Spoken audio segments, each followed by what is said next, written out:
Spring was fast on the hoof, and Grandpa was looking and sounding more like himself than he had since Christmas.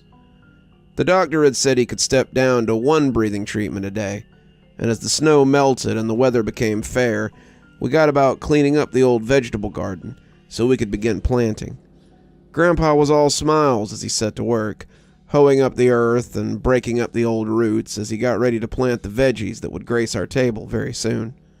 I was helping out too, stirring up just as much earth as Grandpa, and he laughed as I wiped a handkerchief across my brow and sighed.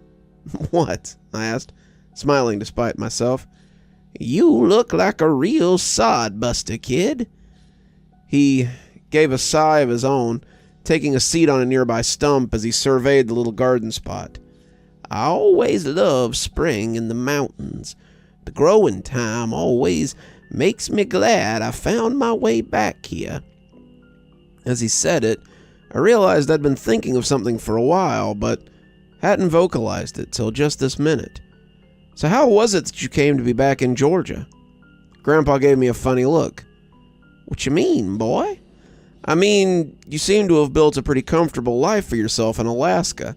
You had a steady gal, a job, friends who treated you like family, and a lot going for you there. Why come back? Why not just live there?" Grandpa looked thoughtful for a moment, sipping his tea and seeming to think about the question.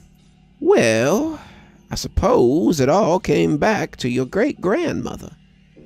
I nodded, thinking this made a lot of sense. "They got to missing their baby boy, huh?" Grandpa got a faraway look as he put the cup down, looking at the swirl of the old soil as he considered his answer. "Nope.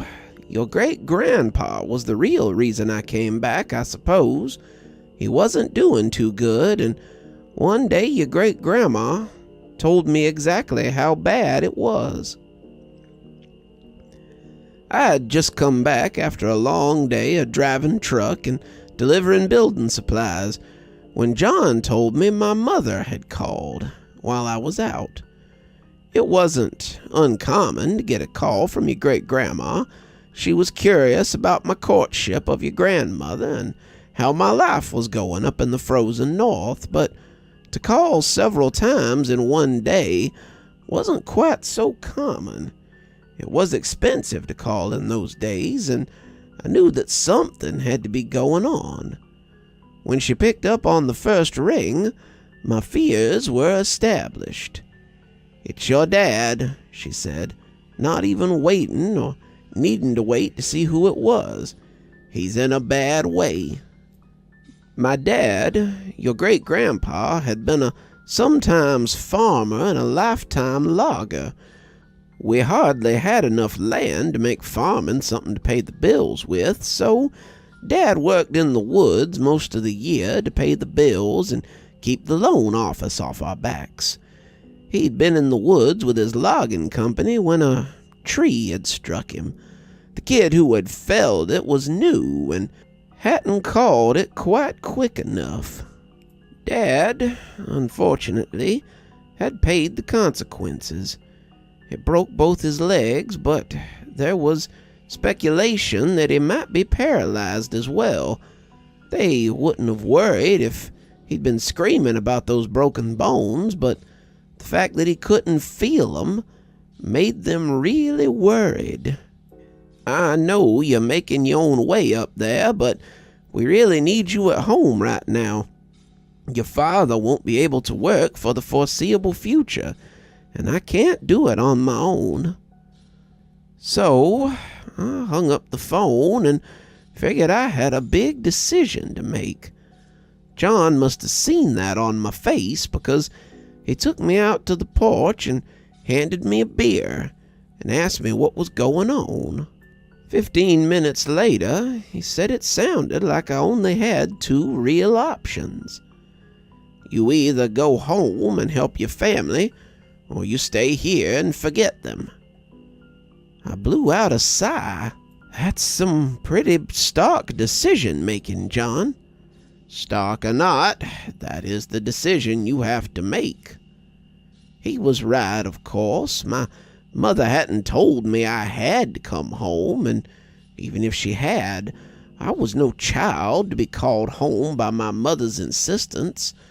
I was a grown man, free to make my own decisions. But as I lay in bed that night and thought about my old dad dying in his current state, I knew I had a certain amount of responsibility to my parents and my family. Speaking of family, I had something else to ask someone, something I'd been getting ready to ask for a while. When a familiar knock roused me at the crack of dawn, however, I knew I had left someone out of my equation. I opened the door to find Nat smiling at me as he leaned on his walking stick. I know I tell these stories like there's an order to them, but in actuality, I'd been studying with Nat for about 2 years. I'd learned a lot, really grown into my power, and I felt ready for things I might encounter back in Appalachia. John said he had never seen his uncle stay in their town for longer than a few months, and he thought having a student might be a reason behind it. I felt you thinking loud enough to wake the dead last night, Grasshopper. What's got you so riled up? We sat on the porch drinking coffee as I explained it all to him. Nat listened, smiling as he drank his coffee black, but he seemed to be staring off into the middle distance. He didn't seem unhappy with the prospect of me leaving, but I wondered if the twinkle in his eye was something a little more sentimental than he let on. Poor timing, Grasshopper. I was just trying to figure out how to ask if you were ready to travel with me. Not that I need some nosy tenderfoot yapping in my ear every step of the way, but a good strong apprentice, like yourself, would be useful on the trail. Regardless of your answer, I've stayed here too long. I need to leave at the end of the week, shake my roots off a bit, and I'd love for you to go with me.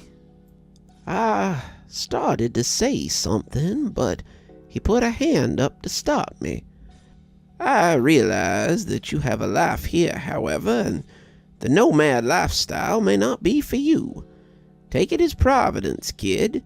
You've learned plenty from me, things I've never taught anybody, and I think now that it might be time to part ways.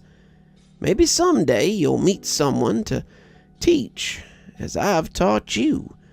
Seems to me that the power knows when it's time to pass it on. And that night, it was sure that it was your time to learn.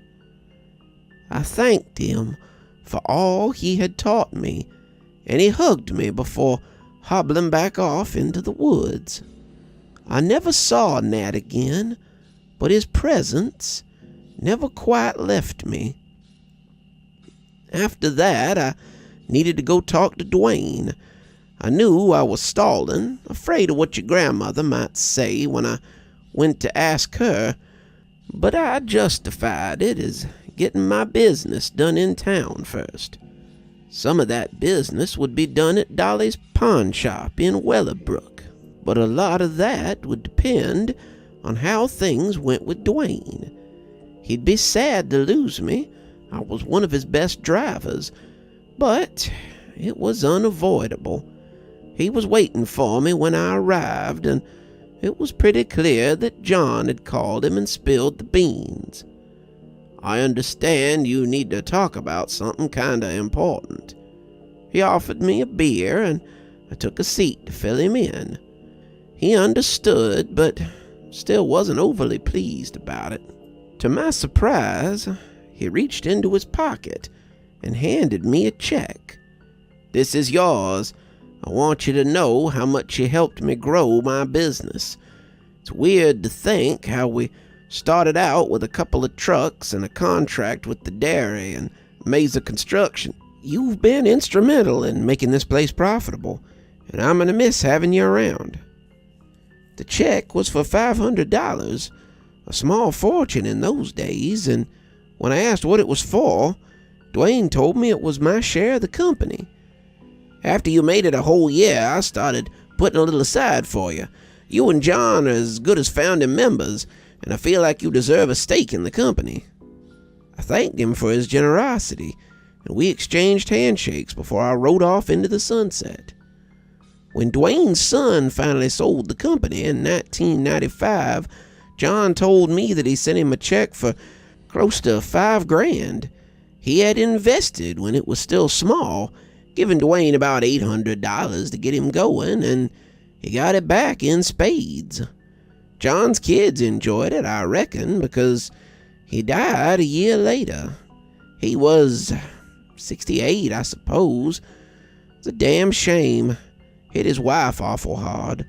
She lived for another, 20 years before she passed, and I used to get a Christmas card from her every year. Dwayne had passed long before that, back in 75, but his son was a good businessman, and the trucking company had thrived. They were early ice road truckers, or so John claimed, and I was glad to hear they were doing fine.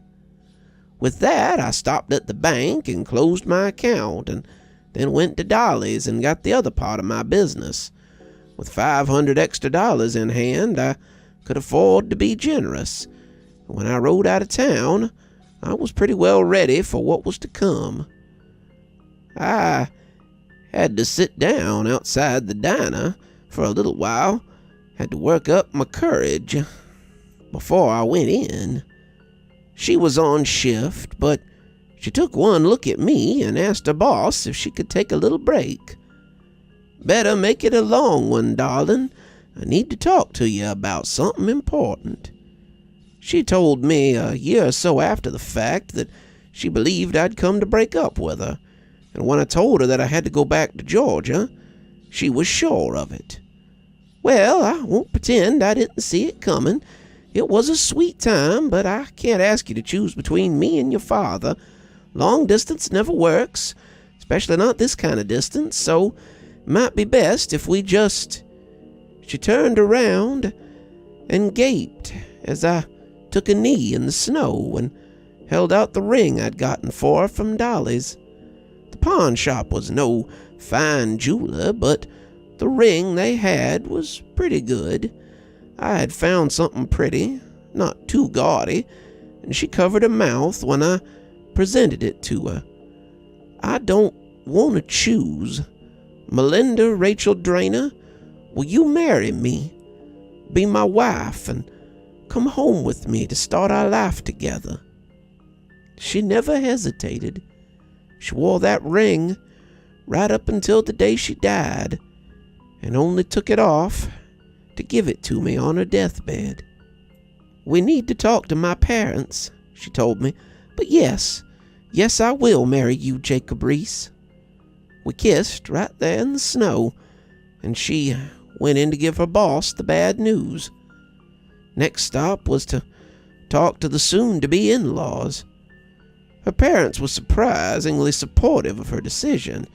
Her father and I had met many times, and he liked me more than a little. Her mother and I had met often, and she had always given me her blessing to marry her daughter. They said they would be sad to see her go, but they wished us luck and even chipped in a little for a wedding present. "Dowries are a little out of style, but I figure it's the least we can do to help you start your new life," her father had said. By the end of the week, she and I were packed, and I stood on the porch of the house I knew I would never see again, and said my goodbyes to John's family. His father wished me well, saying there would be a place here for me if I ever came back. His siblings thanked me for helping them, and his sister Alla gave me some books on folklore to take with me. "I've seen you eyeing them," she said with a wink. "Take them as something to remember us by." After 100 hugs and handshakes, your grandma and I piled into John's old Jeep, and off we went for the airport. I say airport, but that really is too grand a term. It was a puddle jumper launching that would take us to California, where we could get something a little bigger, to Atlanta. There, we would have to make our way back on our own, but I had funds to pick up something cheap to get us there. That was an interesting trip, though ultimately unremarkable. We said our goodbyes to John at the airport, mine a little more tearful than hers. I had rarely embraced another man before that, but when John hugged me, it felt right.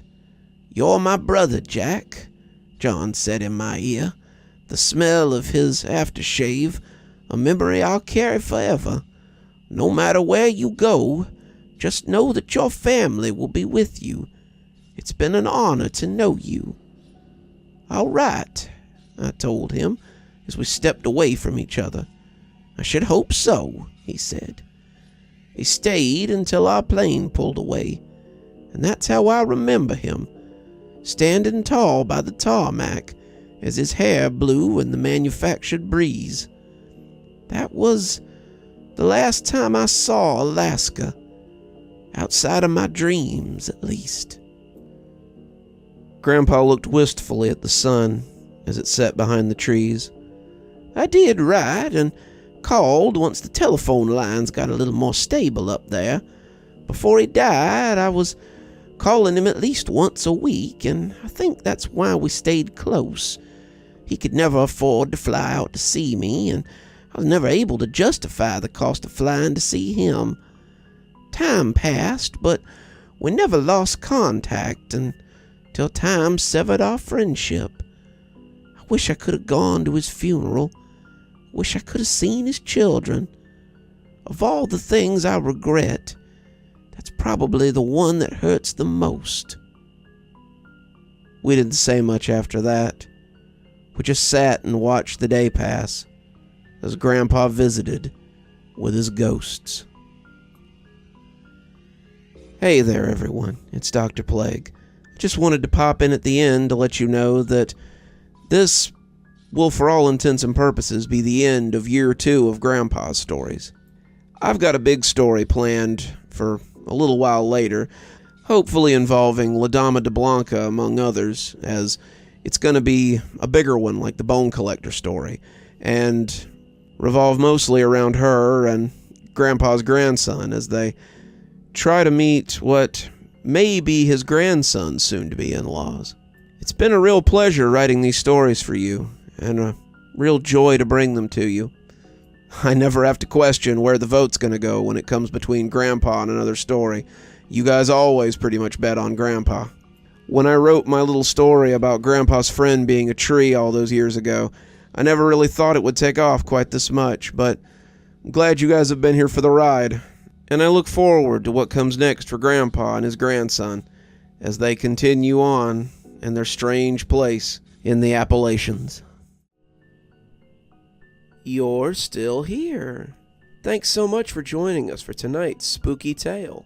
If you'd like a little bit more spooky in your life, why not click on one of the videos that appears at the end of our story, or maybe head on over to one of our playlists where you can get your fill of spooky content.